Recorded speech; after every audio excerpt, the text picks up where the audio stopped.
অনেকের অনেক চাহিদা থাকে ভাই। বনগাঁও কাউন্দিয়ার জন্য বীজ লাগবে, আমরা করব ইনশাআল্লাহ। স্বাভাবিকভাবে বিএনপি সরকার গঠন করলে পরে স্বাভাবিকভাবে আমাদের কাজ করতে ইনশাআল্লাহ সুবিধা হবে এবং আমরা তুলের মাধ্যমে বিএনপি সরকার যত দ্রুত সম্ভব এই তুরাগ নদীর উপরে ইনশাআল্লাহ সেই ব্রিজ স্থাপন করবে। প্রার্থিতা পাওয়ার পর ঢাকা 14 আসন থেকে যখন আমরা প্রত্যেকটা ঘরে প্রত্যেকটা গ্রামে যাই কাউন্দিয়ার, সকলের অনেকের অনেক চাহিদা থাকে ভাই, কিন্তু এই এলাকার মানুষের একটাই চাহিদা, আপা ব্রিজটা করে দেন, আপা ব্রিজটা করে দেন। সারা জীবন মানুষ হয়তো তাদেরকে মনে রাখবে, ইনশাআল্লাহ দোয়া করবে।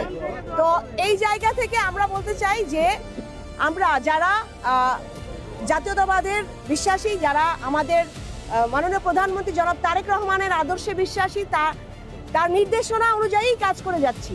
তো সেই জায়গা থেকে আমরা বলতে চাই, বিগত নির্বাচনে কিন্তু কাউন্দিয়া বনগাঁও ধানের শীষকে বিজয় করে দিয়েছিল। আমাদের দায় অনেক বেশি আপনাদের কাছে, সেই দায় থেকে আপনাদের যতগুলো চাহিদা আছে, প্রথম চাহিদাটা ছিল ব্রিজ, ইনশাআল্লাহ আমরা সেই পথের একেবারে কাছে চলে এসেছি। আমাদের প্রধানমন্ত্রী ঢাকা 14 আসনে যেদিন এসেছিলেন আপনাদের মাঝে, আমাদের সবার মাঝে একটা ওয়াদা, প্রত্যেকটা কথার মাঝখানে শুধু স্পেসিফিক যেই ওয়াদাটা করেছিলেন, প্রতিশ্রুতিটা ছিল বনগাঁও কাউন্দিয়ার জন্য বীজ লাগবে, আমরা করব ইনশাআল্লাহ। আমরা আমাদের ভাইদের অক্লান্ত পরিশ্রম করেছেন, তারা আমাদের সাথে এসেছেন, তাদের পর্যবেক্ষণের শেষ পর্যায়ে আসছি, তারা সাবমিট করবেন ফাইনাল রিপোর্ট এবং তাদের যেই পজিটিভ ফিডব্যাক আমরা দেখতে পাচ্ছি, সেটা থেকে আমরা অনেক আশান্বিত এবং আমরা অনেকভাবেই ইনশাআল্লাহ চিন্তা করছি।